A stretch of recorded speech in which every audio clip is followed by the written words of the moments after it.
สวัสดีครับพี่น้องท่านผู้ชายนะครับฟังดีๆนะครับท่านผู้ชายที่ขี้เกียจอาบน้ำนะครับระวังจะเป็นสังคังนะครับสังคังเปลี่ยนหน้าสีมายาหยุ่มนะครับฮ่า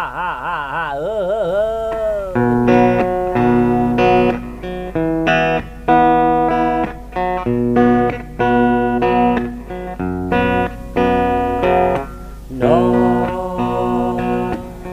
ที่จูมายืมโมมีเน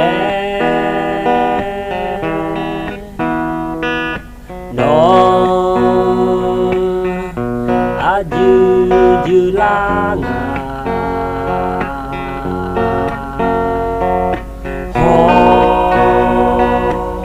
ngomong mahega mome tadi lah mati terang no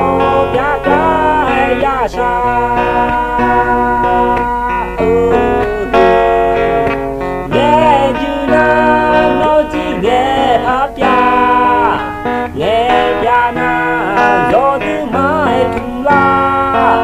Yoi tumba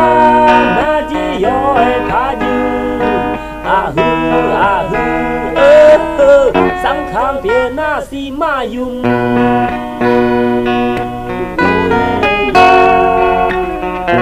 sang khang yum na si ma yum yo yo wa sa ta yum na yi chi maพี่น้องครับระวังนะครับพี่น้องที่ไม่ยาวนะนะครับเดี๋ยวจะเป็นสังขารจะลำบ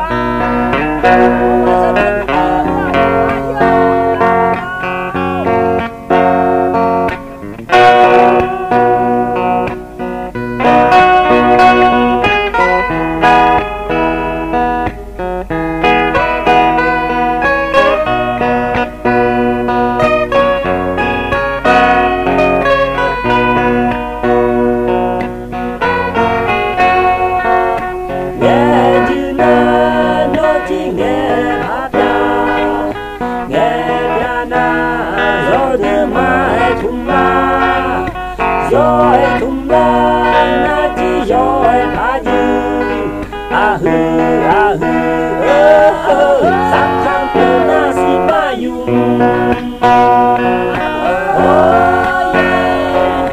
nghe như na no chi nghe papia nghe ya na yoi de mai tumba naji yoi kaju sang khang pia na si ma yum sang khang pia na si ma yum